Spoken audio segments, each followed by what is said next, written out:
أعزائي، أهلا بكم لحلقة جديدة وخاصة بمناسبة مرور 49 عام على ذكرى العندليب الأصفر. بيسعدني في الحلقة دي أن تكون ضيفتي الأستاذة أمل عبد الغني، وهي من محبي الفنان والعندليب الأسمر عبد الحليم حافظ.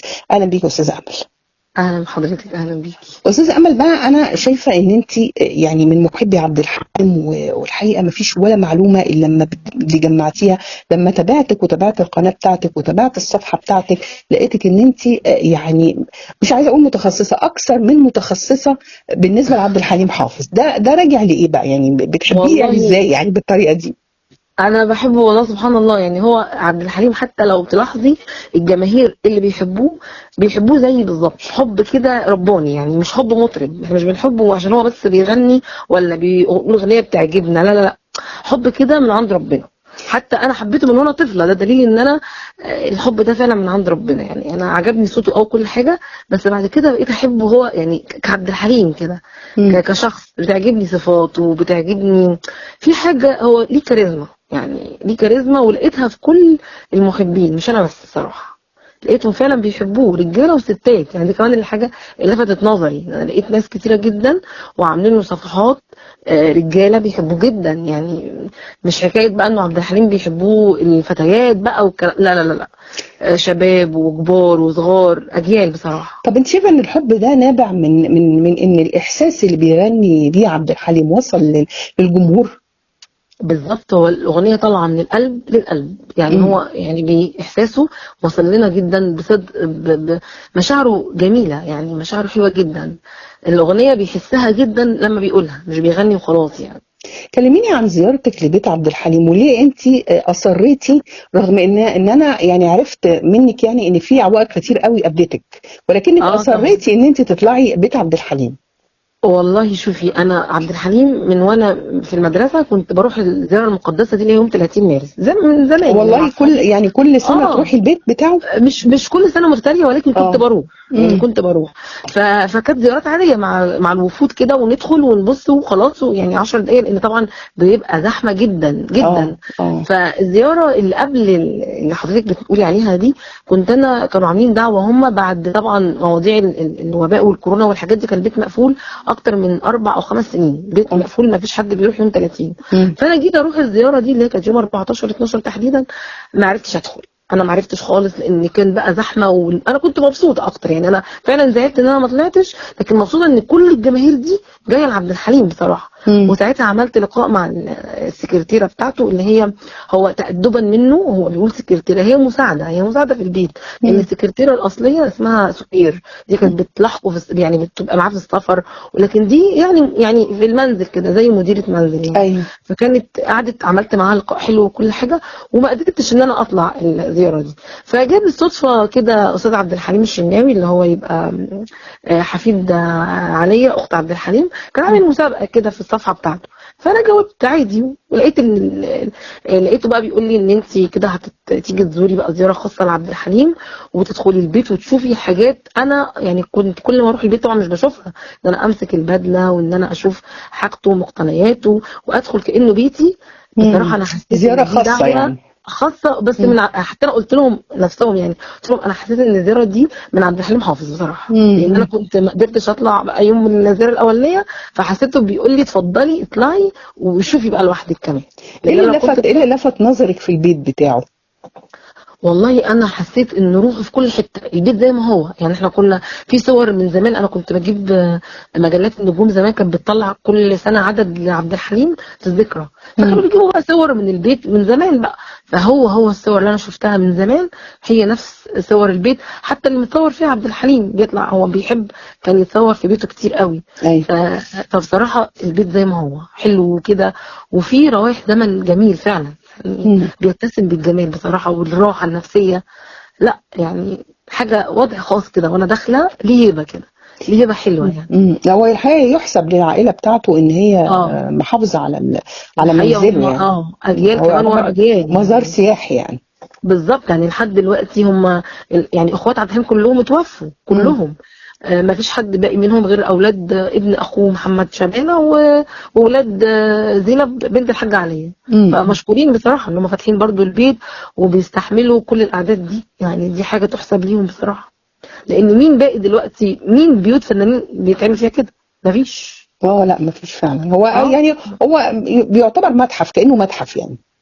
كأنه متحف بالظبط. هو ولاني باخد على الناس برضو، كان في موضوع مثار كده ان الناس لما بتشوف حد يعني بيتصور في بيت عبد الحليم بمقتنياته بيقعدوا يكتبوا في التعليقات حاجات مش حلوه، ازاي مسموح لهم يعملوا كده يعني انا عايزه اقول برضو حاجه، انه ده بيت عبد الحليم يعني هو خاص باهل عبد الحليم، هم دولت هم الناس اللي مالكينه، هم حرين بقى يدخلوا اللي يدخلوه، يخلوا حد، يعني اقصد انهم لهم مطلق الحريه.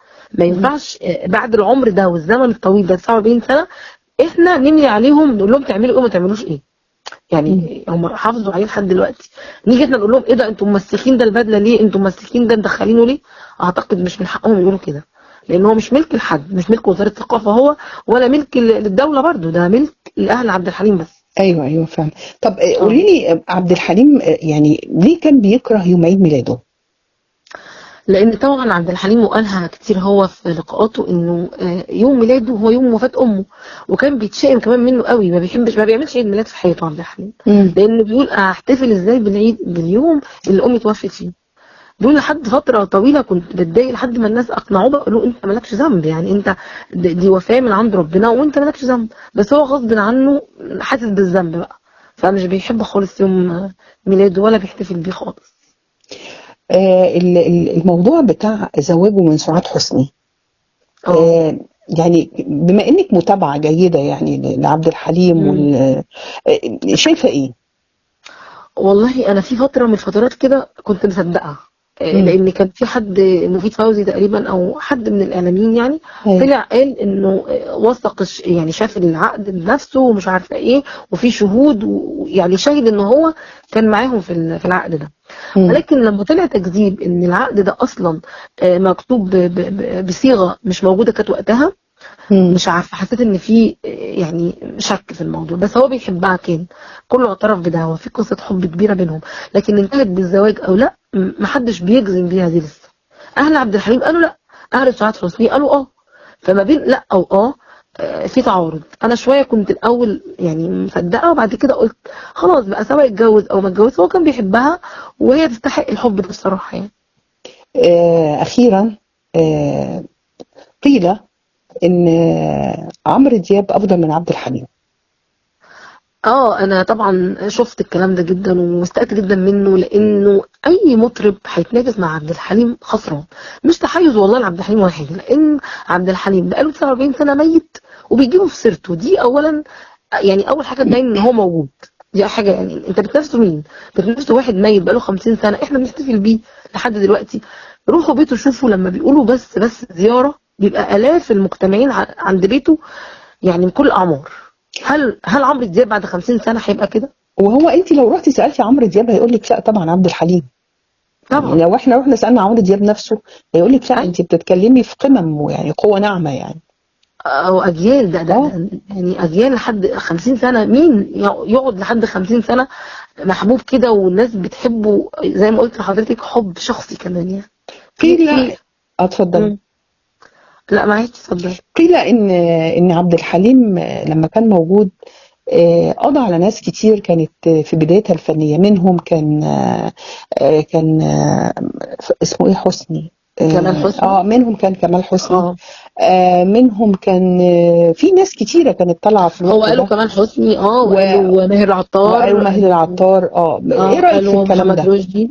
لا طبعا الكلام ده انا بحس فيه بقى، يعني مش كمان خدته بلسان عبد الحليم. عبد الحليم طبعا قال ده انا لو قطع الطريق على حد، انا قعدت 4 سنين تعبان، الناس اللي ليها موهبه بتطلع، انا 4 سنين لا بمثل ولا بغني ولا بعمل افلام عشان مرضه، حتى فيلم معبود الجماهير اتأجل فعلا 4 سنين علشان هو تعبان. طب الناس دي ما ظهرتش ليه وقت ما هو تعبان؟ دي حاجه. الحاجه الثانيه كمال حسني ده ليه لقاء قال انا جابوني احارب، هم اللي جابوه يحاربوا عبد الحليم، كان في مشاحنات بين عبد الحليم مثلا والملحنين او اللي هي الاسيا اللي هي كانت بتنتج افلام، كانت طالبه من عبد الحليم يمثل معاه ورفض.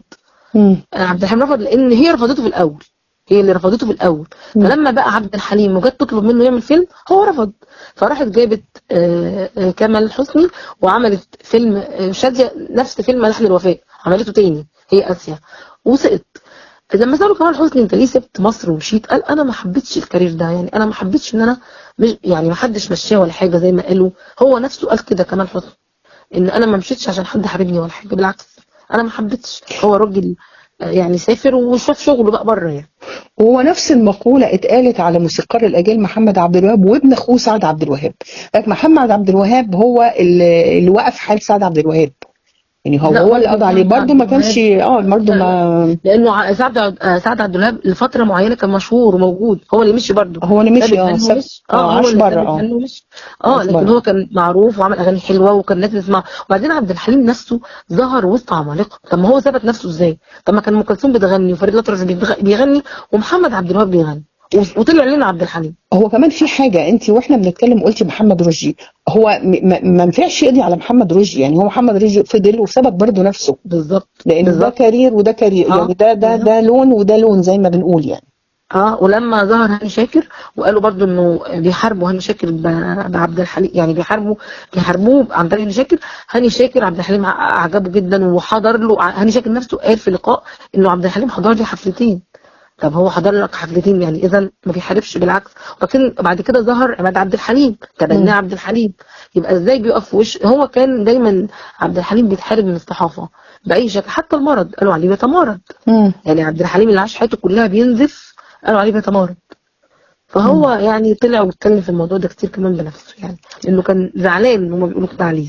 أثرتي على صفحتك، ودي كانت نقطة خلاف، إن عبد الحليم، يعني في ناس قالوا إن عبد الحليم ما كانش بيقدر يغني جبار على المسرح، اه وده لأن جبار كانت بتبقى محتاجة يعني قوة للأحبال الصوتية، فده كان ايوه ممكن يأثر على صوت عبد الحليم، فما كانش بيغنيها على المسرح.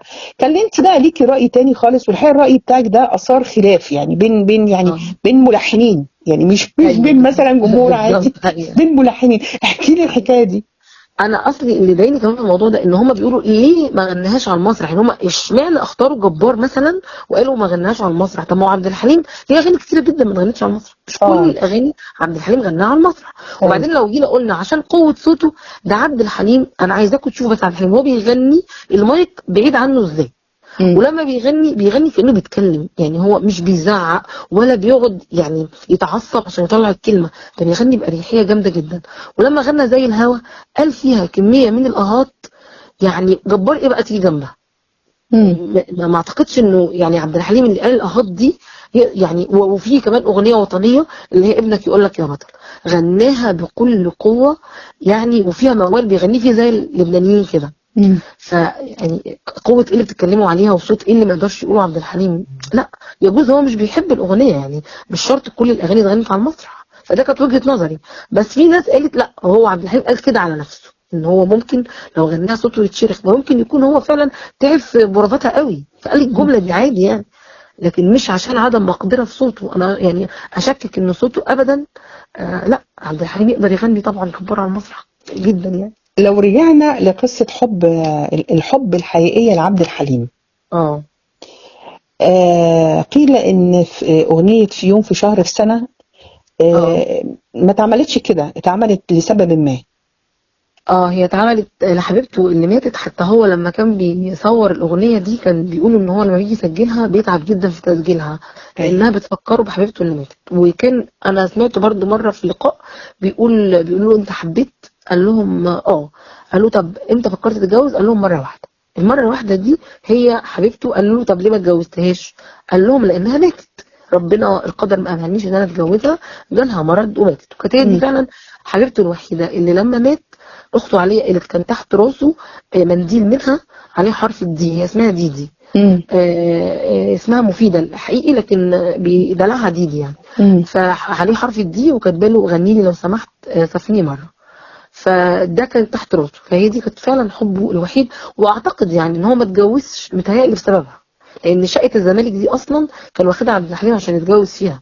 يعني هو فاتحها قسمين، قسم لاهله والقسم التاني اللي هو اللي احنا بنزوره ده اللي هو بتاعه هو، ده كان المفروض بتاعه هو وزوجته بقى اللي كان هيتجوزها. امم. فاعتقد ان هو عشان كده ما اتجوزش يعني. قلتي لي انك قابلتي عازف الاورج المعروف مجدي الحسيني اثناء اه زيارتك، وحكيتي لي ان هي كانت يعني كان حديث ممتع. جدا بصراحة. هو يعني عنده إخلاص ووفاء فظيع، وذكرياته يعني مع عبد الحليم مش منتهية. احنا كنا عارفينها دلوقتي كله من كتر ما هو عمال بيحكي قد ايه هو تبناه روحيا وأبويا. هو اللي كنت بحس ان هو أبويا، وكان بينصحني وبيقول لي مم. على حاجات، لا ما تعملش كده، لا اعمل كده. وعلمه قد ايه الواحد يبقى متفاني في الفن بتاعه. يعني كان عبد الحليم بيصرف ان شاء الله اخر جنيه في جيبه مثلا على آلة حلوة. مم. قال مرة باع الساعة بتاعته عشان يجيب أورج غالي، وأورج يعني ليه رنة تانية يعني جديد. مم. فما كانش يعني بيهتم بالماديات أبدا، في ظل إنه يجيب حاجة جديدة حلوة للآلة للفرقة بتاعته يعني. وكان بينصحه على طول، يعني بيقول كان هو الناصح، وهو بيحكي معانا بيبكي. تخيلي 49 سنة وبيبكي، مم. بيستحضر كده الوقت اللي كان فيه معاه وبيعيط ايه المواقف وبيقول. الانسانيه اللي حكى لكم عنها يعني في عبد الحليم الانسان بقى مش المطرب؟ هو الإنسان ده بيقول دايما كان عبد الحليم يعني لما بيبعت فلوس لأهله في القرية بتاعته وكده، بيبقى في مظروفات كده وبيديها لحد في الخفاء ما بيقولش. مم. ففي واحد من اللي قاعدين خد باله إن عبد الحليم بيعمل كده، فنشرها في الجريدة تاني يوم.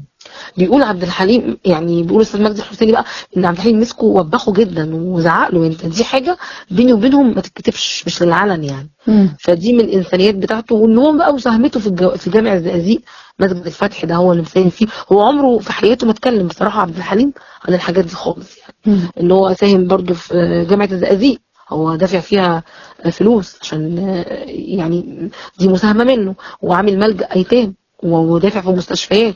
كل ده اتقال بعد وفاته بصراحه، ما اتقالش في حياته ابدا، لانه مم. كان هو مش بيحب كده، مش بيحب حد يقول على الجانب ده. واكيد مم. حضرتك عارفه برضو ان الكعبه اتفتحت له وصلى فيها عبد الحليم. مم. اركان الكعبه صلى فيها ركن ركن. اه. دي كانت برضو من الحاجات الإنسانية اللي ربنا أعتقد أهداها له يعني. لما راح يعمل عمرة كان وقتها بالصدفة في أمير موجود وبيغسلوا الكعبة، فقالوا اتفضل طب يا عبد الحليم ادخل. فبيقول الأمير اللي كان معاه قعد يصلي في كل ركن ويبكي، مم. لأن يعني فرحان يعني إنه العلاقة بقى نال. بينه وبين محمد الموجي، لأنه محمد الموجي وبليغ حمدي كانوا من أقرب الملحنين ليه، وكمان اه الطويل بالظبط. طبعا. طبعا ف... اه. ف يعني من خلال كده متابعتك شايفة العلاقة كانت ازاي؟ هو محمد الموجي ده بالظبط كان مش بس ملحن صديقه، لا ده كان زي حد من قرايبه، لانه كان فاتح له بيته. يعني ام امين اللي هي زوجة محمد الموجي كانت بتقول زي ابني، مع ان فرق السن مش كبير بينهم، بس مم. هي متبنيه كانه ابنها. تقول لازم عبد الحليم يجي ويقول لي اعملي لي واعملي لي وياكل معانا، اعملي لي ملوخيه، اعملي لي مش عارفه الاكل يعني. فكان بالنسبه لهم هو احد افراد الاسره. مم. وكان بيطلع على المسرح يقدمه هو واولاده، بناته الاربعه، غنوة والحان ويقول دول او البنات الموجي. فهو كان ليه علاقه كده صداقه، وكان في شد وجذب مع ذلك بينهم. في سنه من السنين اتخاصموا مع بعض، بس بيرجعوا برضه يتصالحوا تاني. وبليغ نفس القصه، هو بيحبه جدا وحبيبه وصديقه، بس يقال انه كان حصل خلاف بينه وبين بليغ قبل ما عبد الحليم يسافر الرحله الاخيره دي. وعبد الحليم قالها برضه، بس ما مم. رضيش يفسح عن مين يعني الصديق ده. لكن بعد كده الناس عرفت ان هو بليغ، ان هو طلب منه يغني اغنيته بدل اغنيه عبد الوهاب. فعبد الحليم زعل لان الدكتور قايل اغنيه واحده، فهو احتراما يعني لعبد الوهاب اختار عبد الوهاب، ده فزعل كان بقى في بليغ. إحدى حفلات عيد الربيع. اه بالظبط. اه. فبليغ زعل واتقمص، زي ما بيقولوا كان بيتقمص، مم. فزعل. فعبد الحليم زعل طبعا، طب انت مش مقدرني وانا مريض وانا الدكتور اللي قايل لي اغني اغنيه واحده. فبيقول انا زعلت، يعني عبد الحليم بيقول انا صداقته بالنسبه لي اعتبرتها كده مش صداقه يعني. مم. عبد الحليم قبل ما كان بيسافر عشان يعمل عملياته في لندن كان دايما ليه طقوس.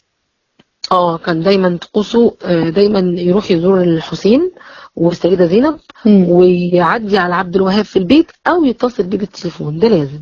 مم. ويكتب على الحيطة الآية القرآنية بسم الله الرحمن الرحيم إن الذي فرض عليك القرآن لردك إلى ميعاد، دي لازم يكتبها. مم. يعني بيتفائل بيها. واخته كانت بتبخره قبل ما يسافر، مم. دي طقوس لازم يعملها. حتى الرحله الاخيره لما نسي يكتب الايه دي كان متشائم جدا ومتضايق جدا، بس يعني كتبها في الطياره كده في الهواء، بس كان متضايق بقى ان هو مش ما عملهاش زي كل مره.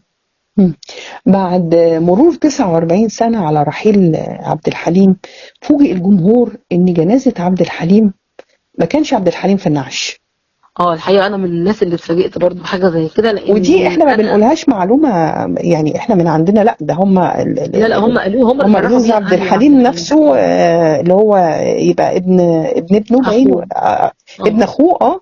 اه كتبها يعني، قال ان ما ده ما كانش، اه ودي كانت انا الحقيقه نصيحه ده ما اعرفش منين يعني من مين لما يعني. يعني يعني انا الحقيقه زعلت ساعتها، لان انا كنت نفسي يعني عبد الحليم يشوف بس قالوا لا، يعني هي الروح بتشوف، يعني روحه شايفه ده كله طبعا، بس هم خافوا من تدافع الجمهور ان يحصل مشكله في النعش، فما يعرفوش يسيطروا على الجنازه ويدفنوه، لان مم. لما يروحوا المدافن بيه كل الجماهير دي هتحتشد معاهم بقى، فمش هيعرفوا يخشوا المقابر، فهم عملوا كده بحيث ان الجنازه ليها مثلا حدود وتنتهي بقى خلاص. مم. كده كده هو اتدفن الساعة 6 الصبح، لأنه لما نزل من الطيارة كان المفروض يدخل المعادي في ثلاجة، بس الشيخ الشعراوي وقتها قال لا، عبد الحليم يفضل في مسجد عمر مكرم لحد الصبح، لحد ما تقام الجنازة يعني. فهم بقى لما جه الصبح عليهم دفنوه، وقاموا بقى بمراسم الجنازة عادي، مم. يعني خوف عليه يعني مش أكتر. شايفه ان يعني عبد الحليم اتكرر تاني او ممكن يتكرر؟ لا لا لا أبدا، أنا شايفاه معجزة، أنا شايفاه معجزة إن مم. إنسان يتحب كده. أنا بقول لحضرتك أنا حبيت عبد الحليم، انا كان عندي 4 سنين، طفله مم. يعني كان بيغني توبه ساعتها، وبعد كده يعني لفت نظري، وبابايا اللي خد باله ان انا حبيته كده من صوته بس. بعد كده قعدت اتفرج على الافلام وانا بكل حواسي، انا مش انا دلوقتي اللي بعمل كده، دلوقتي لا، اجيال كتيره بتعمل كده، يعني انا اولادي بيحبوه برضو عبد الحليم. لا يا بقول لحضرتك لما رحت البيت انا، لا يا بنات صغيره، طب انتوا جايين ليه؟ قالوا احنا بنحب عبد الحليم. يعني مم. هو فاعتقد ان دي معجزه، لان احنا لو تلاحظي المطربين الجداد دلوقتي الموجودين، فئه معينه من الشباب بتحبهم واحنا لا، يعني احنا لا، خلاص هم ليهم سن معين، ليهم زمن معين، مم. لكن عبد الحليم متواصل بصراحه، يعني هو متواصل مع الاجيال، فده معجزه مش هتتكرر ابدا. أستاذة أمل، اتحكت حكايات كتير قوي عن طبيعة العلاقة اللي كانت بين عبد الحليم وفريد الأطرش. البعض قال لا اه ده هو كان بينهم غيرة، البعض قال لا ما كانوش بيحبوا بعض، البعض قال لا ده اه هم كانوا مقاطعين بعض. ايه حقيقة الخلاف بين عبد الحليم وفريد الأطرش؟ والله الحقيقه اللي انا وصلت لها بعد، لان انا دايما كنت بشوف صور ليهم جدا، واكيد حضرتك شفتيها، كلها محبه وحب وبياكلوا بعض وبيقابلوا بعض كتير قوي، وعلى روايه ناس كتيره بتقول ان عبد الحليم بيحب فريد جدا وفريد بيحب عبد الحليم قوي، لكن كان متعهدي الحفلات بيعملوا المشاكل دي، مم. يعني عسى عبد الحليم يعمل حفله النهارده يروح متعهد الحفله يقول طب واحنا كمان هنعمل حفلتنا النهارده، فيصبح كده الخلافات دي طبعا بتاثر على النجمين. ايوه. ليه يعني مثلا فريد يقول طب ليه عبد الحليم عمل كده، او عبد الحليم لا، ده يطلع ان المتعهدي الحفلات بيعملوا مواعيد من دماغهم. ولما حصل الخلاف ده بتاع شم النسيم، ساعتها الرئيس جمال عبد الناصر هو اللي حسم الخلاف، وقال لعبد الحليم انت يا عبد الحليم هتغني في نفس اليوم، ولكن فريد على الهوا، وانت هتبقى حفله مسجله تاني يوم. طبعا الرئيس جمال عبد الناصر ده ذكي، لانه فريد الأطرش مش مصري، مم. فلازم يكرم لانه ضيف، لكن عبد صحيح. الحليم دي بلده، فمش مشكله انه يغني تاني يوم مسجله، قالوا كده كده الناس هتسمعك، يعني مم. عبد الحليم معروف. فلذلك كان فعلا يعني هو ده الخلاف اللي كان بيبقى دايما في المواعيد. والخلاف اللي قام بعد كده ان لما جابوهم بقى في لقاء مع بعض وصالحوهم على بعض، وقال بقى عبد الحليم ان انا بحبه وهو قال بحبه، مفيش اي مشكله، واتصافوا واتصالحوا، لان النفوس كويسه يعني، مفيش حاجه ضخمه بينهم قوي ولا حاجه، ولا حتى يعني التنافس يعني شريف، تنافس شريف يعني. ورحل عبد الحليم وسايب علامة، ورحل فريد الأطرش وسايب علامة. طبعا طبعا. الله يرحمهم كلهم محبين الجميع ربنا يعني. يرحمهم جميعا. ومن ضمن الحاجات الحلوه برضه لعبد الحليم ان محبيه فعلا بيقروا له الفاتحه وبيدعوا له، لانه عبد الحليم ما خلفش اولاد يعني ما مم. عندوش، لكن ساب ناس كتيره جدا لحد دلوقتي. انا دايما بشوف ناس بتكتب ورقه كده بيقولوا عمر عبد الحليم، رحمه الله عليك يا عبد الحليم، فده طبعا برضه يعني اكيد دي حاجه ميزه من عند ربنا، يعني ميزه بيها ان هو يدعوا له حتى في الحرم يعني. في نهاية الحوار الحلو الجميل دوت بشكر أستاذة أمل عبد الغني، وشكرا إن أنت يعني برضو اديتينا معلومات جديدة وفتحت لنا شكرا برضو لحضرتك. يعني بالنسبة لعبد الحليم ما كناش نعرف مواضيع، ما كناش نعرف عنها حاجة يعني. شكرا لحضرتك، انا اللي سعيده جدا جدا شكرا يا باستضافتك أستاذة ليا أمل. والله، واني حاجه اكون بحبها واتكلم عليها كده، فانا مبسوطه جدا والله. شكرا يا أستاذة أمل.